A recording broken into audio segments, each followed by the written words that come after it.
Hi, everybody. My name is Katelyn Wong, and today we're going to be talking about Hess's law.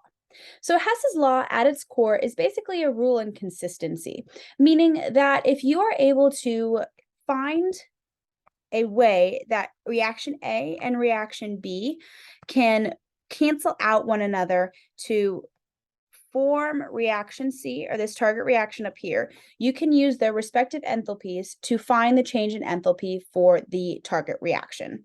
And in this case, what we're going to do first is look at reaction A, and we're going to ask ourselves, what does reaction A have in common with the target reaction that it does not have in common with reaction B? So my first thought looking at it is 2HCl. You can see here that reaction A has 2HCl gaseous as a product, and so does the target reaction.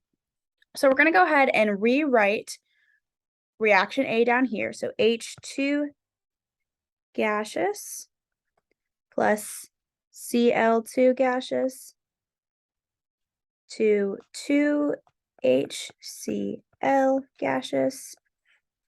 And we're going to go ahead again and rewrite the change in enthalpy, which is equal to negative 185. Sorry for the quality of the screenshot of the photo. I know it's a little fuzzy. And then we're going to go ahead and look at reaction B. So what does reaction B have in common with the target reaction that reaction A does not? And in this case, it's 2HBr. So I'm going to go ahead and highlight in purple. But what you notice is that 2HBr in reaction B is a product, but in the target reaction, it's actually a reactant. So what we're going to want to do is reverse the reaction. So we're going to go ahead and do 2HBr to, this is gaseous phase. That's important. Always make sure your phases match. Something I see people do a lot, students do a lot, is that they won't pay attention to the phase and they'll actually match things up that aren't the same phase. And then we're going to go ahead and to H2 plus H2 gaseous. Look at me doing it already. Plus Br2 gaseous. And something that might help with just a little bit of ease is if you actually line up like that. So when you add, you can see what it looks like. So in that way, we're going to move this over a little bit. Ooh. And then for this one, if you line up the forward moving sign, and then the change in H for this. So since we reversed it, it's actually going to equal positive 73. So that's where you have to adjust the enthalpies in order to make sure that, in order to ensure that the reaction's enthalpies are in line with the reaction and how we changed it. So in this case, we're going to go ahead and we're going to go ahead and add them basically. So for us, we're going to go ahead and move down 2HCl because there's nothing that cancels out on the reactant side. So 2HCl goes here. And what I like to do is once I've used it on the new reaction, I'm going to cross it out.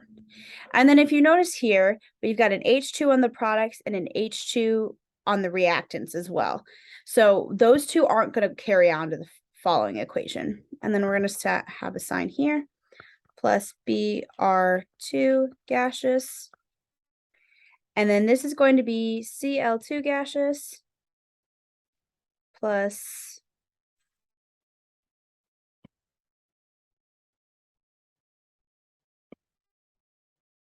HBr gaseous. Now we're going to go ahead and cross-reference this to the next equation. So in this top part, we have, I'm going to go ahead and highlight in green. We have Cl2, Cl2, 2HBr, 2HBr, 2HCl, 2HCl, Br2, Br2. So these equations are the exact same, which means that we now can use the different enthalpies, which are negative 185 and positive 73.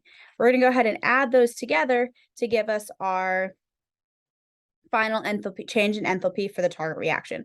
So 185 minus 73 is going to equal a change in enthalpy of 112. So that's how you use Hess's law to find the change in enthalpy for a target reaction. If you have any questions about that, feel free to drop by the Rinella Center and we'll be happy to help you out. Good luck on your next test or quiz. Bye.